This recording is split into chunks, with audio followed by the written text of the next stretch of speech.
Assalomu alaykum aziz tomoshabinlar. Bugun sizlar bilan biznes dunyosida tobora ko'proq uchrayotgan, lekin ko'pchilik hali to'liq tushunib yetmagan bir texnologiya haqida gaplashamiz. Bu RPA, ya'ni robotlashtirilgan jarayonlarni avtomatlashtirish texnologiyasi.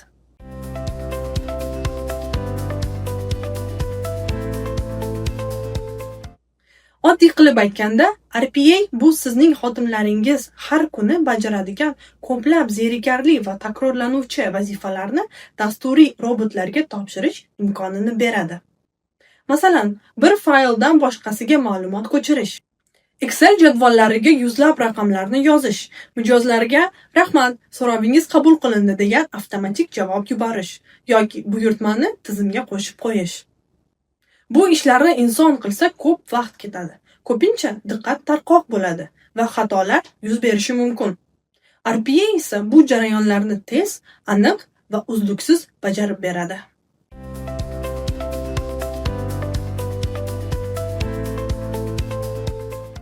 Keling endi savol beramiz. RPA nima uchun kerak? RPA inglizcha Robotic Process Automation atamasining qisqartmasi hisoblanadi. Ya'ni oddiy insoniy jarayonlarni maxsus dasturiy robotlar yordamida avtomatlashtirish demakdir. Uning biznes uchun eng muhim 3 ta foydasi bor. Birinchisi, vaqtni tejash. Odatda xodim kuniga soatlab bajaradigan ishni RPA bir necha daqiqada tugatishi mumkin. Ikkinchisi, xatoliklarni kamaytirish.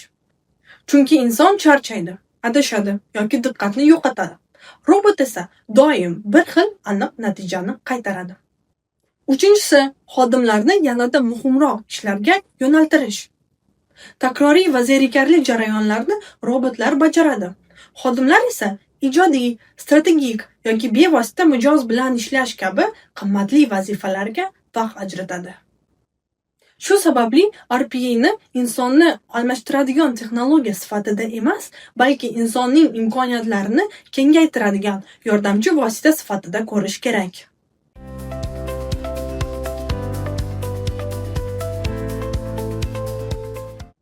Ko'pchilik shunday savol beradi. RPA dan foydalanish uchun dasturchi bo'lish kerakmi? Javob: yo'q. Bugungi kunda juda ko'plab oddiy va qulay vositalar mavjud. Masalan, UiPath eng mashhur platformalardan biri bo'lib, uni yirik kompaniyalar keng qo'llashadi. Automation Anywhere ham shunday mashhur vosita bo'lib, dunyodagi ko'plab bizneslarda ishlatiladi. Microsoft Power Automate esa ofis dasturlari bilan to'g'ridan-to'g'ri ishlaydi. Ya'ni siz Excel yoki Outlook'ni avtomatlashtirishni xohlasangiz, juda qulay. Kichik bizneslar uchun esa Zapier yoki Make kabi xizmatlar eng yaxshi tanlov. Chunki ular turli dasturlarni bir-biriga bog'lab bera oladi. Oddiy misol, agar kimdir sizning saytingizda buyurtma qilsa, Zapier bu buyurtmani avtomatik ravishda Google Sheets'ga yozib qo'yadi. Mijozga email yuboradi va sizga Telegram orqali xabar jo'natadi. Oldin bularni xodim qilgan bo'lsa, endi hammasini robot bajaradi. Bu yerda bir muhim tushuncha haqida ham gapirib o'tish kerak.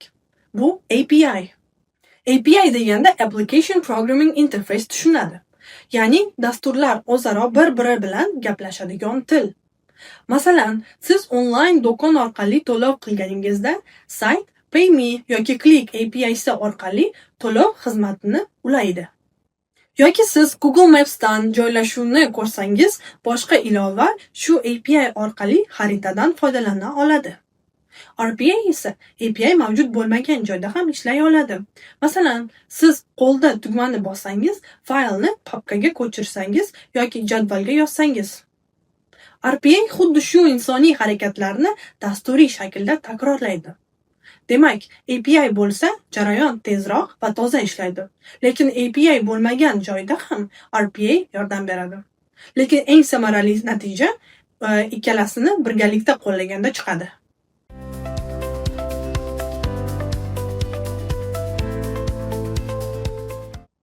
RPA o'zi qayerlarda ishlatiladi? Keling, oddiy misollarni ko'rib chiqamiz. Birinchidan, buxgalteriyada RPA fakturalarni avtomatik qayd qiladi. Hisob-kitoblarni tizimga kiritadi. Bu ish odatda ko'p vaqt oladi va inson uchun juda zerikarli hisoblanadi. Lekin robot uchun bu oddiy ish. HR bo'limida yangi xodim ishga qabul qilinayotganda ko'plab hujjatlar tayyorlanadi.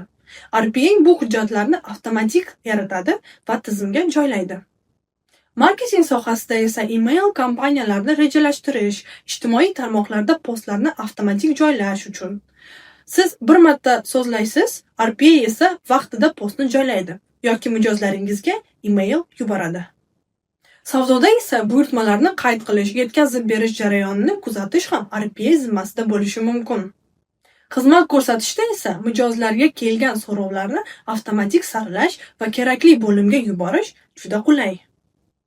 Sayt qo'llab-quvvatlashda esa mijoz kontakt bo'limidan xabar yuborsa, RPA uni CRM tizimga yozib qo'yadi, javob yuboradi va mas'ul xodimga yo'naltiradi.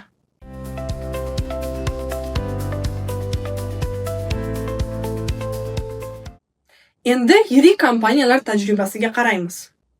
Deloitte dunyoning eng yirik konsalting kompaniyalaridan biri. Avvallari ular xodimlari 100 minglab hujjatlarni qo'lda kiritardi. Bu juda ko'p vaqt olar va xatolarga sabab bo'lardi. RPA joriy qilingach, hujjatlar avtomatik qayd qilina boshladi. Natija yiliga 100 minglab ish soatlari tejab qolindi. Lufthansa Yevropaning eng yirik aviakompaniyalaridan biri. Har kuni minglab chipta va bagaj hujjatlari qayta ishlanadi. Oldin bu jarayon odamlar tomonidan bajarilgan. Shuning uchun navbatlar paydo bo'lardi. Endi RPA chiptalarni avtomatik tekshiradi, buyurtmalarni qayta ishlaydi. Natijada xizmat tezlashdi, mijozlar kamroq kutadi va kompaniya xarajatlarini kamayadi. American Express moliyaviy xizmat ko'rsatadigan yirik kompaniyadir. Kredit so'rovlarini avvallari soatlab, ba'zan kunlab ko'rib chiqishardi. Endi esa RPA hujjatlarni turli tizimlardan yig'ib beradi va jarayon bir necha daqiqada tugaydi. Bu mijoz uchun ham qulay, kompaniya uchun ham raqobat ustunligini beradi.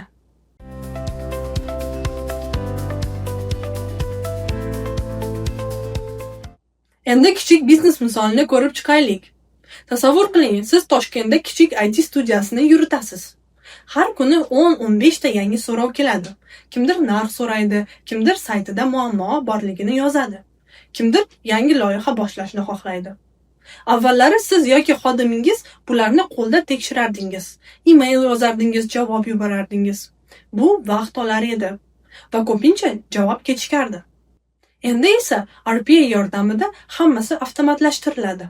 Mijoz formani to'ldiradi, robotini Google Sheets'ga yozadi, darhol so'rovingiz qabul qilindi degan javob yuboradi va so'rovni kerakli xodimga yo'naltiradi. Natijada sizning biznesingiz 24 soat ishlayotgandek ko'rinadi. Mijoz esa tezkor javob oladi. Siz esa xodimlaringiz bilan haqiqiy loyihalarga ko'proq vaqt ajratasiz.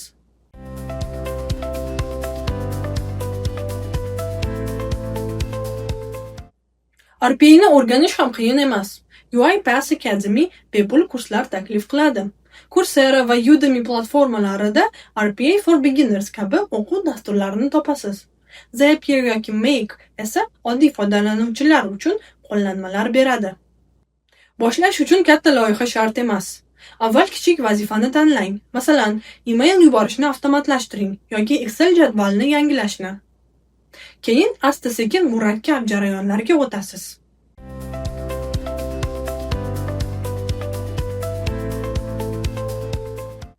Xulosa qilib aytganda, RPA bu biznesni yengillashtiradigan kuchli texnologiyadir.